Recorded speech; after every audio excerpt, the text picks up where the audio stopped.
Friends, welcome to Kavitha சமையலறை. இன்றைக்கி நம்ம பார்க்க போகிற ஸ்பெஷல் ரெசிபி நல்ல சுவையான தக்காளி சாதம், கூடவே நல்ல மொறுன்னு உருளைக்கிழங்கு வறுவல். ஒரு குயிக்கான சிம்பிளான ரெசிபிங்க. நம்ம டக்குன்னு ஏதாவது லஞ்சுக்கு, டின்னருக்கு, இல்லை குயிக்காக ஒரு லஞ்ச் பாக்ஸ்க்கு ஏதாவது செய்யணும் அப்படிங்கும்போது இது ஒரு நல்ல ஆப்ஷன். நம்ம குயிக்காக செஞ்சிடலாம். மோஸ்ட்லி எல்லாருக்கும் பிடிக்கும், எல்லோரும் விரும்பி சாப்பிடுவாங்க. அதுவும் நல்ல தக்காளி சாதத்தோட உருளைக்கிழங்கு வறுவல், ரைத்தாலாம் ஒரு செம்ம காம்பினேஷனாக இருக்குங்க. ஸோ ஈஸியாக செய்யக்கூடிய அந்த ரெசிபி எப்படி செய்யலான்னு பார்க்கலாம் வாங்க. இங்கே ஃபஸ்ட்டு தக்காளி சாதம் செஞ்சிடலாம். இப்போ கடாய் சூடானதுக்கப்புறம் ஒரு 2 டேபிள் ஸ்பூன் ஆயில் சேர்த்துருக்குறேன். அதில் 1 டீஸ்பூன் கடுகு, 1 டீஸ்பூன் உளுந்தம்பருப்பு சேர்த்துக்கிறேன். இந்த கடுகு கொஞ்சம் நல்லா பொரியட்டும். இப்போ 1 ஸ்பூன் கடலைப்பருப்பு, அதுவும் லைட்டாக கொஞ்சம் வறுபட்டதுக்கப்புறமா 1/2 ஸ்பூன் அளவுக்கு சோம்பு. இது நல்ல ஒரு பிரியாணி ஃப்ளேவர் தக்காளி சாதத்தில் வரக்கு ஹெல்ப்ஃபுல்லாக இருக்கும். ஸோ 1/2 ஸ்பூன் சோம்பு, நல்லா ஒரு 2 கொத்து ஃப்ரெஷ்ஷான கருவேப்பிலை, 2 பச்சை மிளகா பொடியாக நறுக்குனது. ஸோ இதெல்லாம் சேர்த்து நல்லா வறுத்து விட்டுறலாம். இப்போ 2 பெரிய வெங்காயம், நல்லா நீல வாக்கில் இப்படி சன்னமாக நறுக்கின பெரிய வெங்காயம், 2 பெரிய வெங்காயம் சேர்த்துக்கிறேன். இந்த பெரிய வெங்காயம் கொஞ்சம் கலர் மாதிரி நல்லா வதங்கணும். ரொம்ப வதங்க வேண்டாம், ஓரளவுக்கு வதங்கணும்.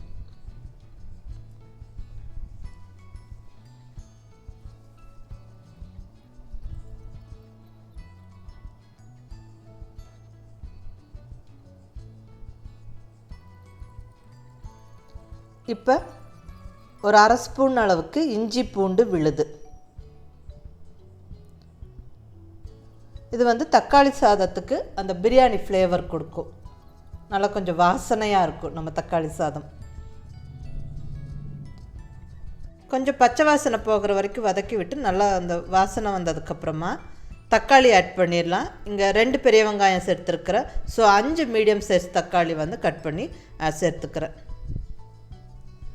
இதை நல்லா வதக்கி விட்டுறணும். இது நல்லா மசிஞ்சு நல்லா வதங்கணும், தொக்கு மாதிரி ஆகணும் நம்மளுக்கு. ஸோ அதுக்கு கொஞ்சமாக மஞ்சள் பொடி, ஒரு 1/2 ஸ்பூன் மஞ்சள் பொடி, இந்த சாதத்துக்கு தேவையான உப்பு நான் இப்போ சேர்த்து விட்டுறேன். ஸோ உப்பு சேர்த்ததுக்கப்புறமா நம்ம வதக்கும் போது ஈஸியாக தக்காளியெல்லாம் மசிஞ்சு வெந்துடும். ஸோ நல்லா ஒரு வாட்டியெல்லாம் கலந்து விட்டுட்டு ஒரு லிட்டு வச்சு க்ளோஸ் பண்ணிடலாம். நல்லா ஒரு 5-6 நிமிஷம் குக் ஆகட்டும். இடையில நம்ம ஓப்பன் பண்ணி கிளறி விட்டுட்டே இருக்கணும். ஸோ அப்போ தக்காளி நல்லா மசிஞ்சு நல்லா தொக்கு மாதிரி ஆயிடும். ஸோ இப்போ பாருங்கள், ஓரளவுக்கு நல்லா மசிஞ்சிருச்சு. இன்னொரு வாட்டி கலந்து விட்டு மறுபடியும் நம்ம க்ளோஸ் பண்ணி வேக வைப்போம்.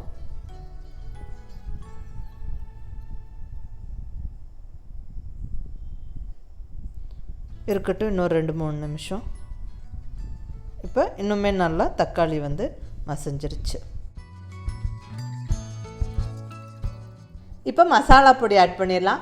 1 டீஸ்பூன் மிளகாய்த்தூள், 1 டீஸ்பூன் கரம் மசாலா தூள். முதல்ல நம்ம 2 பச்சை மிளகா கட் பண்ணி ஆட் பண்ணியிருந்தோம்.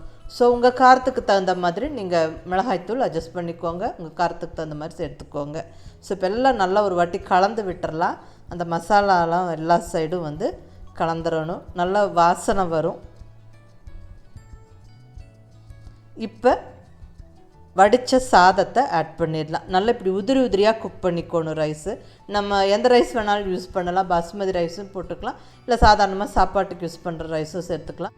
நான் இங்கே நார்மலான ரைஸ் தான் சேர்த்துக்கிறேன். நல்லா சாதம் உதிரியாக வடித்து நம்ம சேர்த்துக்கலாம். சூடான சாதம் நீங்கள் சேர்த்துக்கிறீங்க அப்படின்னா ஸ்டவ்வை ஆஃப் பண்ணிவிட்டு கிளறி விடுங்க. அப்போ தான் நம்மளுக்கு சாதம் உடையாமல் குழையாமல் நல்லா உதிரியாகவே கிடைக்கும். ஸோ சூடான சாதம் சேர்க்கும்போது ஸ்டவ்வை ஆஃப் பண்ணிவிட்டு கிளறி விடுங்க. இதுவே ஆறுன சாதம்னா ஸ்டவ்வை மீடியம் ஃப்ளேமில் வச்சுக்கிட்டு நல்லா ஒரு 3-4 நிமிஷத்துக்கு மேலேயே நல்லா கிளறி விடுங்க. ஸோ சாதமும் சூடாயிரும், ஈவனாக அந்த மசாலா எல்லாமே கலந்துரும், சாப்பிட்றதுக்கு ரொம்ப நல்லாயிருக்கும். இப்போ சாதம் நல்லா கிளறியாச்சு. இப்போ ஃபைனலாக ஒரு 4-5 புதினா இலைகளை கட் பண்ணி சேர்த்துக்கிறேன். இது நல்லா வாசனையாக இருக்கும். ஆப்ஷனல், நீங்கள் வேணால் சேர்த்துக்கலாம், இல்லைன்னா விட்டுறலாம். பட் கொத்தமல்லி இலை நல்லா சேர்த்துக்கோங்க. ஸோ இங்கே ஒரு கையளவு கொத்தமல்லி இலை சேர்த்துக்கிறேன். இதுவும் நல்லா கலந்து விட்டுறலாம். நல்ல வாசனையாகவும் டேஸ்ட்டாக இருக்கும். அவ்வளோதாங்க, ஜம்முன்னு நல்லா கமகமான வாசனையோட டேஸ்டியான தக்காளி சாதம் ரெடி ஆயிடுச்சு. இந்த தக்காளி சாதம் நம்ம குக் பண்ணின ரைஸை வச்சு தாளித்த சாதம். இதுவே 1 pot மீலாக குக்கர்லேயே அப்படியே ரைஸை தக்காளி சாதம் தாளித்து விடுற ரெசிப்பியை நான் ஏற்கனவே அப்லோட் பண்ணியிருக்கிறேன். நான் டிஸ்கிரிப்ஷனில் லிங்க் தரேன், நீங்கள் பார்த்துக்கோங்க. ஸோ இப்போ தக்காளி சாதத்தை பாத்திரம் மாற்றி எடுத்து வச்சிடலாம். ஸோ இப்போ நல்ல சுவையான தக்காளி சாதம் ரெடி ஆயிடுச்சு. அடுத்தது உருளைக்கிழங்கு வறுவல் எப்படி செய்கிறதுன்னு பார்க்கலாம் வாங்க.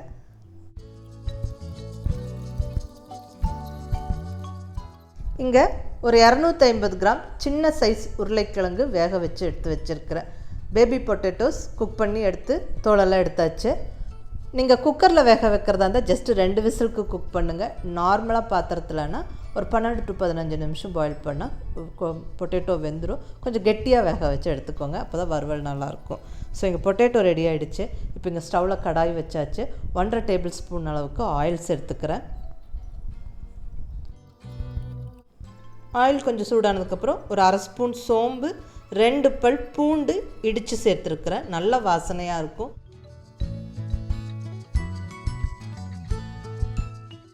நல்லா ஃப்ரெஷ்ஷான கருவேப்பிலை ஒரு 2 கொத்து சேர்த்துக்கலாம். நல்லா இது ஃப்ரை ஆகட்டும்.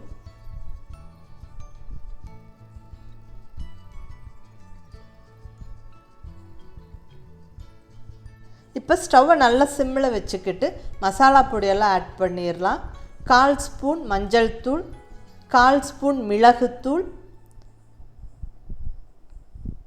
1/2 ஸ்பூன் கரம் மசாலா, 1 டீஸ்பூன் மிளகாய்த்தூள். நல்லா ஒரு வாட்டி எல்லாமே கலந்து விட்டுருங்க. கண்டிப்பாக ஸ்டவ்வை வந்து சிம்மில் வச்சுக்கோங்க, இல்லைன்னா மசாலா பொடி டக்குன்னு கரிஞ்சிடும், அப்புறம் நல்லா இருக்காது. இந்த ஸ்டேஜில் நான் 1 டேபிள் ஸ்பூன் அளவுக்கு தண்ணி சேர்த்துக்கிறேன், வாட்டர். அப்போ வந்து மசாலா பொடி கரிஞ்சிடாமல் நல்லா எல்லாமே நல்லா மிக்ஸ் ஆகி நம்மளுக்கு நல்லாயிருக்கும் அந்த ஃப்ளேவர். இப்போ தேவையான அளவு உப்பு, அதாவது பொட்டேட்டோ ஃப்ரைக்கு தேவையான உப்பு வந்து சேர்த்து விட்டுறேன். ஸோ இதுவும் நல்லா கலந்துட்டு அதுக்கப்புறம் நம்ம பொட்டேட்டோ போட்டு ஃப்ரை பண்ண வேண்டியது தான். இப்போ குக் பண்ணின பொட்டேட்டோஸை ஆட் பண்ணிடலாம். நல்லா பொறுமையாக மீடியம் ஃப்ளேமில் வச்சுட்டு ஒரு 8-10 நிமிஷம் கிளறி விட்டால் நல்லா ரோஸ்ட் ஆகிடும். நல்லா அந்த மசாலா எல்லாம் பிடிச்சி நல்லா சூப்பராக ரோஸ்ட் ஆகிடும். ஸோ கொஞ்சம் நேரம் க்ளோஸ் பண்ணி நம்ம குக்காக விடுவோம். இடையில எடுத்து கிளறி விட்டுக்கிட்டே இருக்கணும். பாருங்கள், இப்போ நல்லா மசாலாலாம் நல்லா கோட்டாயிடுச்சு. இப்போ இந்த மாதிரி கிளறி விட்டு நம்ம வந்து க்ளோஸ் பண்ணி வச்சிடலாம். நல்லா ஒரு 7-8 நிமிஷத்தில் நல்லா மொறுமொறுன்னு ஆயிடும். மேலே இருக்கிற அந்த மசாலா உருளைக்கிழங்குலாம் நல்லா மொறுமொறுன்னு ஆயிடும். இப்போயே பாருங்கள் மொறுமொறுன்னு ஆயிடுச்சு. இன்னொரு 2 நிமிஷம் அவ்வளோதான். நல்லாவே ஃப்ரை ஆகிடுச்சு. அது தெரியுது பாருங்கள், அந்த மசாலாலாம் கோட்டாகி நல்லா ஃப்ரை ஆகி நிற்கிது. அவ்வளோதான், சூப்பராக ஜம்முன்னு உருளைக்கிழங்கு வறுவல் பொட்டேட்டோ ரோஸ்ட் சூப்பராக ரெடி ஆகிடுச்சு. ரொம்ப ஒரு ஈஸியான ரெசிபி. டக்குன்னு மசாலா பொடிகளை போட்டு விட்டு அப்படியே ரோஸ்ட் பண்ணி எடுத்துடலாம். ஸோ கண்டிப்பாக ட்ரை பண்ணி பாருங்கள். நல்ல தக்காளி சாதமும் உருளைக்கிழங்கு வறுவலும் சூப்பராக இருக்கும். ட்ரை பண்ணி பார்த்துட்டு உங்கள் ஃபீட்பேக் சொல்லுங்கள். பிடிச்சிருந்தால் லைக் பண்ணி ஷேர் பண்ணி கமெண்ட் பண்ணுங்கள். கவிதா சமையலறை சப்ஸ்கிரைப் பண்ணி என்னோடய மற்ற ரெசிபிஸும் வீடியோஸும் பாருங்கள். தேங்க்யூ.